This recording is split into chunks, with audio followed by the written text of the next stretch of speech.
अस्सलाम वालेकुम। अॼु ही जेका वीडियो ऐं ठाहियां पोइ उहा कन्फेक्शनरी होलसेलर जे लाइ जेकॾहिं हीअ ॿुधंदा त वॾी तबाही खां बची वेंदा। त तंहिं करे कन्फेक्शनरी वारा होलसेलर गौर सां ॿुधनि।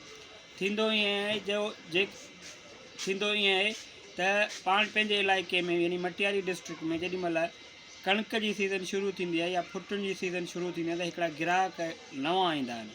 पोइ हितां खां जी माल खणंदा आहिनि 4,000 5,000 जो। पोइ उहे वरी 2-3 चकर माल वठंदा आहिनि, पोइ वरी 500 या 200 खनि राह ईंदा आहिनि। वरी ॿिए चकर ईंदा आहिनि, वरी 200 बकाया 500 बकाया जेकी हुननि ॾे हूंदी उहे ॾींदा आहिनि। वरी 2,000 माल उधर ते खणी ईंदा आहिनि, वरी 3,000 जो। ईअं माना हिकिड़ो सुठा कस्टमर हूंदा आहिनि, जजो माल पिया वठंदा आहिनि। त चवंदा वाह हीअ त कस्टमर सुठो आहे। पर जेॾी महिल जीअं ई सीज़न ख़तमु थींदी उहो गुम थी वेंदा। त वरी तव्हां जेॾी महिल हुन ॻोल्हींदा, ॻोठ वोठ वेंदा त ख़बर पवंदी। उहो चवंदा यार सीज़न ख़तमु थी वई, हाणे हीअ पैसा मथे साल ॾींदासीं।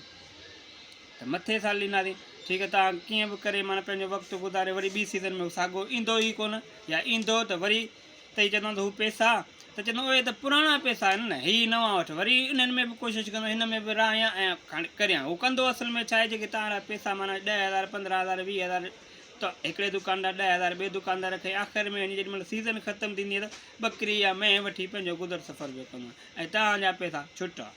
त तई अहिड़नि ग्राहकनि खां थोरो कंट्रोल रखो, उन्हनि खे उधर न रखंदा त तव्हांखे तमामु घणो फ़ाइदो थींदो। शुक्रिया।